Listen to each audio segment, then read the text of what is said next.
Welcome to the Life Makeovers podcast. My name is Cindy D. Whitmer, and I am the Midlife Makeover Coach, helping you turn your midlife into your best life, one step at a time. Through powerful conversations, my own midlife roller coaster story, and over 3 decades of helping people transform their lives through counseling and coaching, I am on a mission to help you create your own definition of success and happiness. Thank you for being here.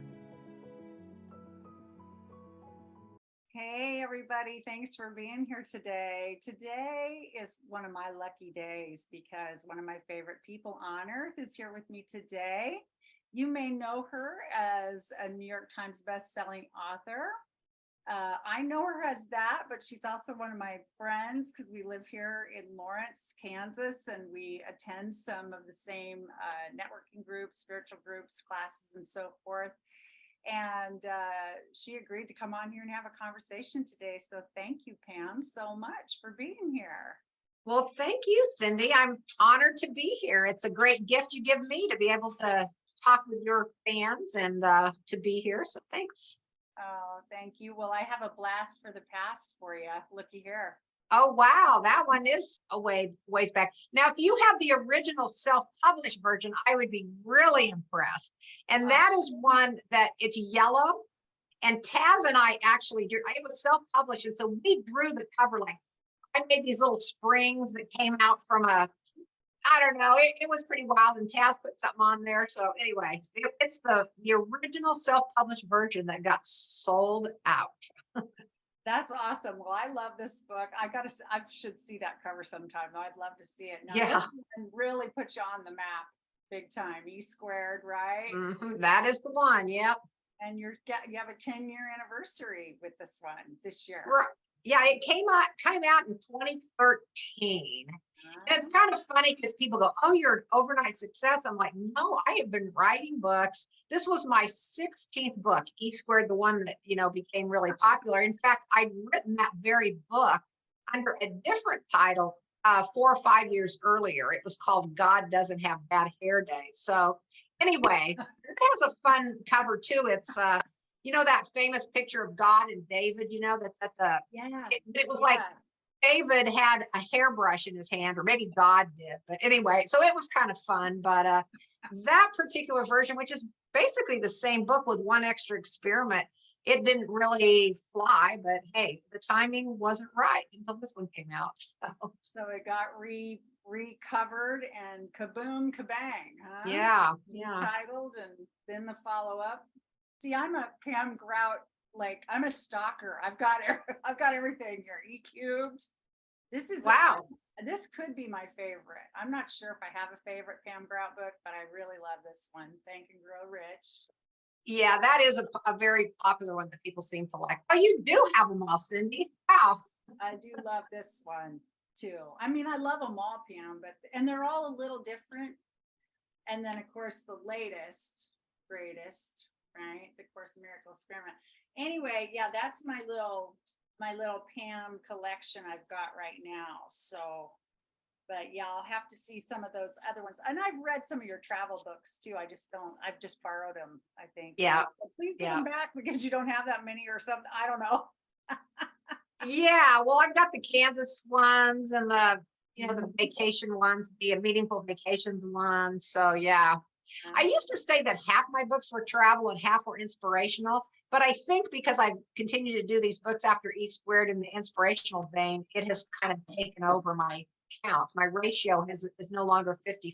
It's more like, I don't know, 60-40 maybe. Yeah. Oh, yeah. Wow. So what do you have going on right now? Is there anything happening you want to share with the group right now in terms of projects or? Oh, well, I do have some ideas that are brewing. I'm very much into journaling right now and asking the divine what, I can help bring forth into the world. So I'm in that inquiry, and I've got several ideas. As you mentioned, it is the 10-year anniversary of E Squared. And so we are coming out with a new version. Well, the same version with a new forward, and it has a few extra tools for people on their manifesting journey. So Ooh, anyway, it's hopefully it's an added value from the original one. But anyway, that will be coming out in July. ooh. And what else do I have going on? Yeah, that's pretty much keeps me busy, I guess. Yeah. Oh, that's awesome. That's awesome. Well, I have a quote from Oprah that I read every morning that really I'm looking for it right now because I know I've got it on my phone. Or I hope I do because I said that because I sent it to someone I think recently, but maybe not. Sometimes I delete things off my phone and I think they're still there. But it's a quote from her that if I can't find it, I can kind of wing it. But I think it's what you're saying, you're asking in your journal or whatever. Yeah, I can't find it right off, but it basically says, use me, God, as who I am and with what I can do, for a purpose that serves everyone or is of greater service to all or something like that. And I read that, it's in my journal and I read it every morning because that's really, I think that's where it's at for me. It's like, that's my hope, that's my prayer, that's my dream, to just be myself and do what I can do and share what I know and then just let it take off on a life of its own wherever it's needed to be heard or whatever. Yeah, well, it sounds like we're on. It's no wonder we're friends, Cindy, because we both kind of have that same intention. We Yeah. are willing to be channels for the bigger thing, or hoping, not only willing, but asking on a daily basis. There's that Course in Miracles quote that I like a lot. It's something to the effect of, tell me what to say, who to say it to, and Mm, where to go. That's not an exact quote, but it's something to that effect. And that's the kind of thing that I'm asking in my journal. Where do I need to be? Who do I need to run into? What do I need to say? So anyway, that's kind of where I get my inspiration a lot is from the Course in Miracles, and that is a famous one from there. In fact, I think Oprah might have possibly used that one. That's something I think I used to have, maybe still do have next to my bathroom in my you need toilet. inspiration when you're in there, Yeah, Pam. yeah, exactly. Well, you have a little time, you know how that is. So, little time to ponder. That's right. Yes, exactly. That's great. Well, I know another thing we both believe in and practice daily is gratitude, and your blog was about that recently, and all of that too. So, what is your greatest expression of gratitude, or how do you stay like really connected to what you're grateful for? Well, I feel like gratitude is so underappreciated. I feel like it is the best way to get closer to source. As we're saying, this is what we want. We want to be channels. Mhm. And with gratitude, that's how we get there. In fact, I think I took this out of the blog post, but yesterday when I was writing the blog post, I said, the Course in Miracles always talks about there's love and there's fear. Those are the two choices. It's either love or a call for love or fear. I mean, that's it. It's love or not love. But I was thinking another, either or kind of thing is this gratitude or this problem. Something's wrong. Yeah, I think I called it woe is yeah, me in the blog post.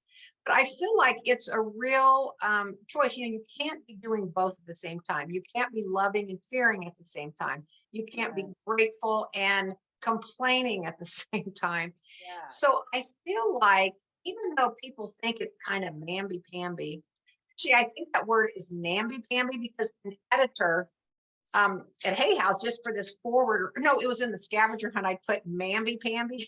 Oh, And she changed it to namby-pamby. So I will officially correct that here, namby-pamby. But people think it's kind of, something sweet, but not really life-changing. But I think when you focus on gratitude and you start really going out there to see what you can find to be grateful for, and there's always things to be grateful for, even when things happen that, maybe aren't the easiest things to happen, there's always something to be grateful for, even then. And I think when you're not in gratitude, you miss so many things. I mean, that's kind of what I said in the blog post today. It's like, who in their right mind would go to Paris and not go to the Louvre, or not go to, to walk along the Seine? I mean, there's these things that you would do. And I think here we spend our lives not looking, not seeing all these amazing things that we don't have to go to Paris to find. We don't have to go anywhere, that are right in our daily lives. And so when we're in that frequency of gratitude, those things become more apparent. And when we make that decision to look for those things and to focus on those things, your whole life can change. And to me, it's, I'm all about smooth and easy. I've got that little AA 2.0, really easy things. Yes. And to me, to practice spirituality, it's just really easy to just be in gratitude, because then you are seeing like God sees. You're seeing like, the truth of the world. So anyway, gratitude is just way underrated. It's kind of it's like the duct tape of tools, you can use it for anything. I love that. Gratitude is the Yeah. duct tape of. I'm taking some notes so I remember our conversation. Oh. I forgot to tell you I was going to do that. I'm writing down some Pam gems I'm getting here. The duct tape of tools, gratitude. I love it. I love that. Yeah, yesterday, so I'm a nature freak, and I live out here in the country and everything, and yesterday the temperatures were more spring-like than they had been, and there was a roar of frogs croaking for the first time in months. I mean, it sounded like hundreds of them. Now I don't know how many it really is or was, but I went down to the pond and tried to find, see them, but they were just like a chorus. And, some people might think that's really corny, but that's one of my favorite noises in the world. Like all these frogs going. Brr, brr, brr. It's so beautiful. There's a little walk out at Clinton that Jim and I sometimes do. And this time of year, when they're all starting to come back out, it is just deafening, but it's a very beautiful noise. And I really, yes, very much enjoy the frogs too. So yes. And they are quite elusive. It's hard to find them. Like you said, you went down looking for them. I look all the time and they're pretty sneaky. Kind of like, the field of infinite potentiality. It's invisible. We can't really see it, even though we're interacting with it at all times. Those frogs are a little bit like that. Yes. Yeah. It's really fun when they come back. And eventually, when we wake up early in the morning, there'll be some on our front, like by our front door, we have glass, beside the front door, whatever decorative, and there's frogs that come up and just sit there. Oh, so you do get to see them. That's so cool. I'm coming out soon to see your frogs. Yeah, come on out. Have a little sleepover and wake up about 6, and there they'll be sitting there before it gets too hot, So yeah, that's a lot of fun. So, are they trying to get in? I don't know what they're doing. I don't know. I don't know. They just sit there. You'd think they'd slide down, but their little feet must be sticky enough, they can and they'll sit there for hours sometimes if it's cool. Wow. How big are they? They're not big ones. They're little ones. Sometimes they're the really bright green ones, and sometimes they're like the gray, silver, they almost look like stones. They have little, decorations on their, not skin or whatever. I don't know, whatever you call it on a frog. But yeah, and then the columns in the front of the house, they'll be up there, and then they get off, and there's a little stain from where they sat. Oh, so I can see stains later in the day and know, there was somebody sitting there this morning that I didn't see. Anyway. Oh, well, so I can come, and even if the frogs aren't there, I will be able to see direct evidence on your window or whatever, on your column. There's going to be evidence. That's right. Yep. Oh yeah. So yeah, I happen to agree with you that living a life gratitude based is one of the easiest ways to live. It makes life easier because then you kind of have eyes open to what's going well or what feels good. all the time. And you and I know that when we stay in that space, when we can stay in that space of feeling good and feeling like all is well, it just equips you when something blindsides you a bit or something maybe doesn't go what you would call as well. It's not as flattening. Right, right. Because you can recognize the gift in it, perhaps, because there's gifts in everything. So, Yeah. yeah, it helps you to recognize the gifts a little bit easier, I think, when you're focusing on gratitude. I think so too. My dad, it's been almost 10 years since my dad died. You mentioned 2013, and I think of my dad dying because that was the year he died. He died in April of 2013. He just had a heart attack, unexpectedly and died suddenly. And so it's been almost 10 years since that happened. And even right when it was happening, I mean, it was crushingly and shocking and just felt awful, of course, too. But I got to his house up in Iowa, and I mean, there was so much to be grateful for immediately. But one of my favorite stories from it is this childhood buddy of mine. His name was Jerry, and we lived half a block from each other when we were little kids. We were in the same grade, and he and I were just like best buds for years. And I hadn't seen him in many years, but he still lived in the area where I grew up and where Dad had come back to live later in his life. And he showed up at the door and he said, I heard about your dad and I just had to come. And it was so neat to see him. Well, there were a lot of people gathering in the house. People just start flocking when someone has Uh-huh. died, right? And so I wasn't very aware of him, but suddenly I noticed he was in the kitchen. He was in Dad's kitchen and he was opening all the cupboards and he was opening the refrigerator. And I thought, I was like, oh gosh, I'm being a terrible hostess. Like maybe he's thirsty, maybe he's hungry, you know. But then I got distracted and, onto something, I don't know what. Well, anyway, a little while later, he came back in the door again and he had sacks and sacks of groceries. He had gone Oh, downtown. I could just cry. He'd gone downtown to the little grocery store. It's a little town of like 1,500 people. And he said, I saw that there wasn't much in here to eat, and I want you to be able to keep up your nourishment. You need your energy. You need to be fed.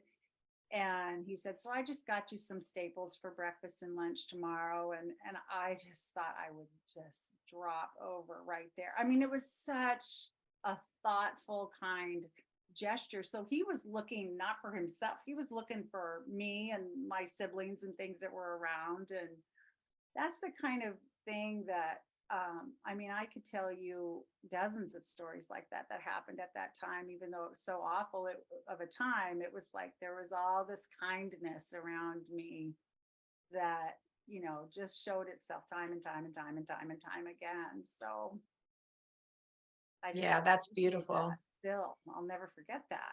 Yeah. Well, for a while, I was a stringer for People magazine. And while most of my stories were about angels and heroes, here in the Midwest, not a lot of celebrities to track around. Mm-hmm. So one of the topics that I would occasionally get called into were floods, tornadoes, like, for example, the Joplin Yes. tornado. So to Mm-hmm. cover things like that.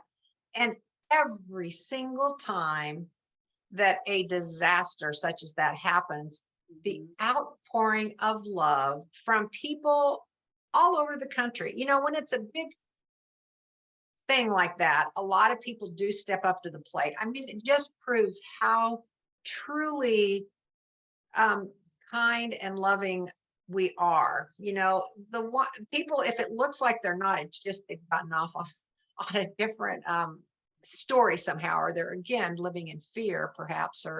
But no, just the generosity, the kindness, the people driving hundreds and hundreds of miles to help out. So that is always what happens. In New Orleans after the big Hurricane Bear, the Joplin tornado floods is, in the Midwest. It's kind of funny. It seems like the floods are happening other places. They used to happen a lot in the Midwest. But anyway, covering those tragedies or what we call tragedies, so much goodness happens. It's really, really heartwarming. It is. And it's so important for us to remember that and see it and jump in and participate in it as much as we feel able to, or in whatever way we feel able Hmm. to, because giving is, it's, it, we need each other in the world. We need each other. And it's so fulfilling. Like, it's so fulfilling. I mean, right now, okay, so Ed and I are decluttering. We have this big, our a big outbuilding, we call it out here. So for those of you who, have never lived on a farm or land or whatever, what we mean by that is kind of a giant shed that probably a farmer would park a combine or a huge tractor or farm equipment or whatever. Maybe people would put RVs, boats, and things like that in. We don't have any of those things, but it has become kind of a dumping grounds over the years that Ed's lived here for, 3 generations of stuff that people aren't using anymore.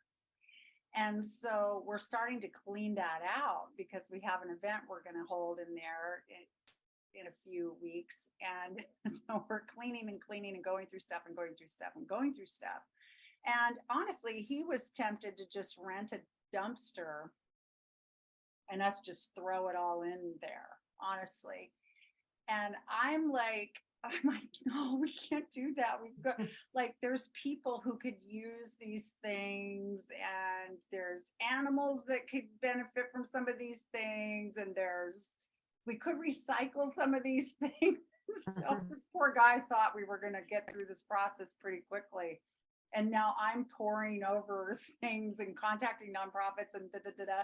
But like just today, somebody from a nonprofit came and picked up just 2 items of old furniture that, hasn't been used in years. And they were so grateful. And I mean, it cost us nothing but a little time to just dig that out, contact them because it was on their wish list, and then here they came. And so, I mean, that's a tiny little nothing gesture, but it felt so good to them. It felt so good to me. And that times a bazillion is what makes the world, work. It makes it Hmm. wonderful. You know what I mean? Just little, even when we're kind to someone checking us out at the store, or someone who's serving us at the restaurant, or what, you just don't know the ripple effect of those efforts. Yes, that's so true. And I think you make such a good point. When we give of ourselves, it's really the happiest we can be. I mean, we've sort of got it backwards. I write a lot in my books about how upside down everything is. And Absolutely. I think that's one of the upside down things. People think they want to get something, they want to, they're out there trying to get. Really, what our deepest desire is to give. And it makes us feel, I mean, just like gratitude gets us close to that frequency of source, when we're giving, we're also close to that frequency of God, because that's God's just constantly giving to us. And so anyway, it is us really claiming our true nature when we're giving, and nothing feels better, even if it's the opposite of what most people might think. It's so true. Oh, yeah, yeah. Well, yeah, I think about, when we're born, we're not born, mean or judgmental or selfish, or yeah, I don't know. But we came in without all that kind of stuff, and then I think life happens, and then we develop some aspects to our personalities or whatever that are more challenging, or beliefs that are make our life harder and things like that. But like you said, our true nature is loving and kind and generous. And so if we can get to that, or back to that, or choose that more often, that's the simple and easy way to live, right? Right. And I think you make a good point. it's not even like, I know people go spiritual seeker, Mm. so, and I've often called myself a spiritual seeker, but really there is nothing to find. It's a matter of ridding ourselves of all other things that block that, because that is our divine nature, to be loving, to be giving. And that's the truth of who we are. To be happy, that's also the truth of who we are. However, we learn all these cultural paradigms that we're supposed to be getting something and we're supposed to be following these steps and doing this. And it's right there within us. And that is honestly what spirituality is about, is getting rid of all blocks or seeing past the veil of, what we've been taught. As you were talking to kids, they know that coming in, they're just happy, joyful, Mhm. gleefully going about their life, crying when they're hurt, loving everybody. And then they learn quickly, this other way of being in the world. So, it's Yeah, they just don't mind their rolls of fat on their legs, and right, they're not afraid to ask for what they need. They know that's right. okay to do, and Yeah. Mhm. they'll smile at anybody, right? Mhm. Yeah. So, yeah, if we could be more like children, we'd probably be happier and healthier as well. Mhm. Oh, yeah. Well, I love one of your themes too, that, today something amazingly awesome is going to happen. That you say that to yourself every day. Now, did Taz say that originally? Was that her thing, or is that a thing you two came up with? Or I can't remember quite this story. Yeah, what Taz and I did, that's what I came up with when I did the AA Wait. 2.0, which led into writing, Think and Grow Rich. But when Taz was in Barcelona, one time we were just sitting at a restaurant or something, when I was visiting over there.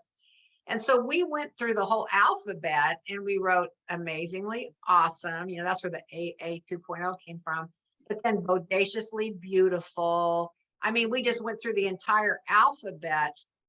And in fact, then she gave me, this was so sweet. For Christmas, she had made me a calendar.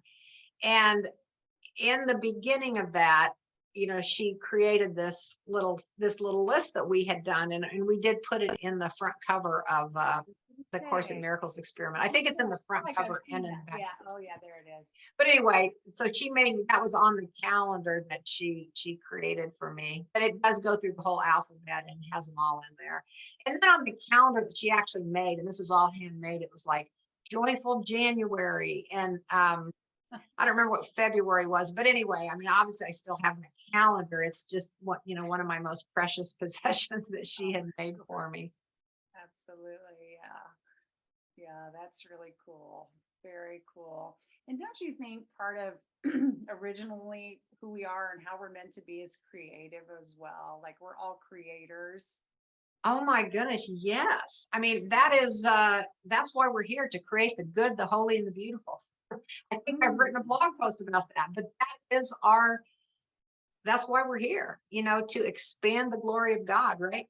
So and we're all naturally creative. I mean, that's what that book you held up, Art and Soul Reloaded, that's what that's all about, is that, God is the big creator and we are all the sons or daughters of God, so to speak. So we also have that genetic makeup to be creators. And I think a lot of depression, a lot of anxiety, a lot of things that happen to people are because they're not living their true nature. They're not creating, they're not expressing, they're not being, again, the truth of who they really are.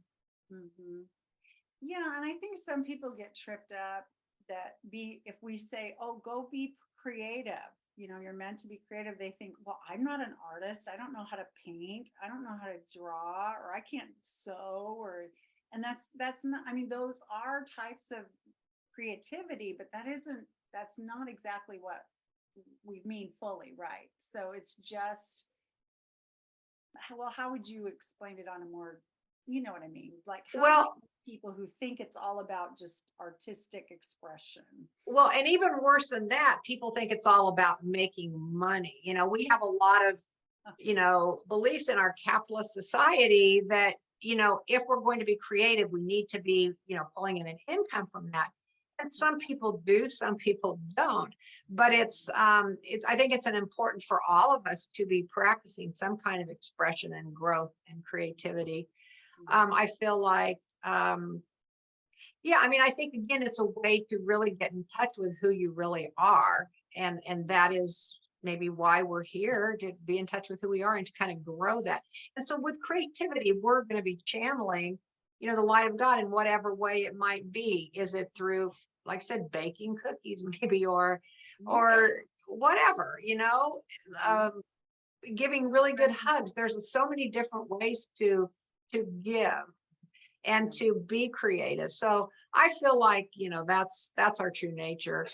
And so I've spent a lot of my life. In fact, speaking of little lists, when Taz was really little, I had taken a big old, what do they call that, butcher block paper, and I hung it up in my office that I had. And I wrote all these different, creative activities I could do for Taz and I, and also for myself, so I didn't want that part of myself, which was such a big part of myself, just because I was becoming a mother, I didn't want to not continue to create. And of course, as we all know, I did continue to create and still continue to create. But I feel like that was just so important to me that I did make this big list. And I wish I'd have thought to keep it. When I moved from that place, I took it down, and I don't know whatever became of it. But anyway, it was a fun exercise to just write down ideas. Well, I guess what kind of became of it is some of the little activities that are in that book, Art and Soul Reloaded. Some of them are in there. Well, you can make another list now for this season. I certainly could. You could paint it on one of your walls even. That's true. Yes. Well, I think, you and I both love putting jigsaw puzzles together too. And I feel like that's a creative thing to do too. I think I love, finding what colors go together, or how to, just, I don't know. And there's some satisfaction in creating this completed thing. It's not as original, obviously, but it's just, I don't know. It feels like it feeds that part of my soul that wants to be creative too sometimes. Yeah, I look at making puzzles or doing puzzles as sort of meditative, jigsaw puzzles, because you can spend a lot of time, and because your mind's engaged just enough in, looking for, as you said, matching the colors or matching the shapes, it takes off that part that the ego wants to, get involved and start telling you need to worry about this, you do that. So it quiets that part, and it's just a real, to me, meditative, peaceful, easy way to be. So I think that's my experience of doing puzzles. Yeah.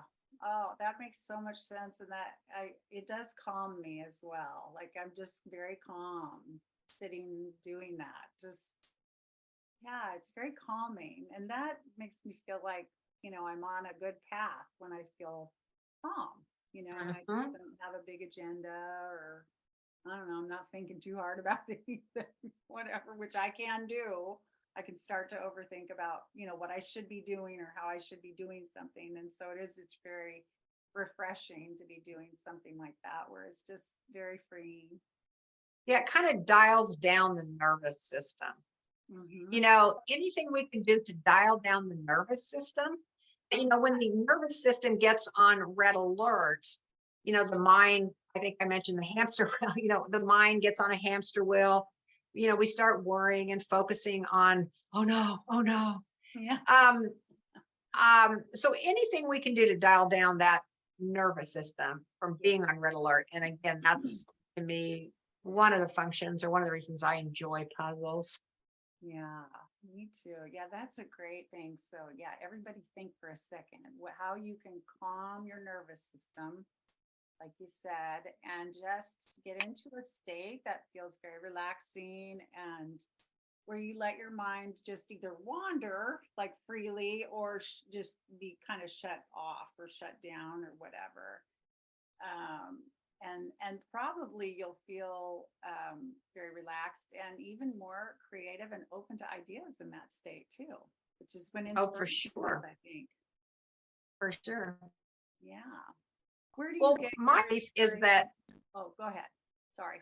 oh, nothing, just I believe that the universe, God, whatever you want to call it, I've used so many synonyms in this short Mhm. time we've been talking, source, God, the divine.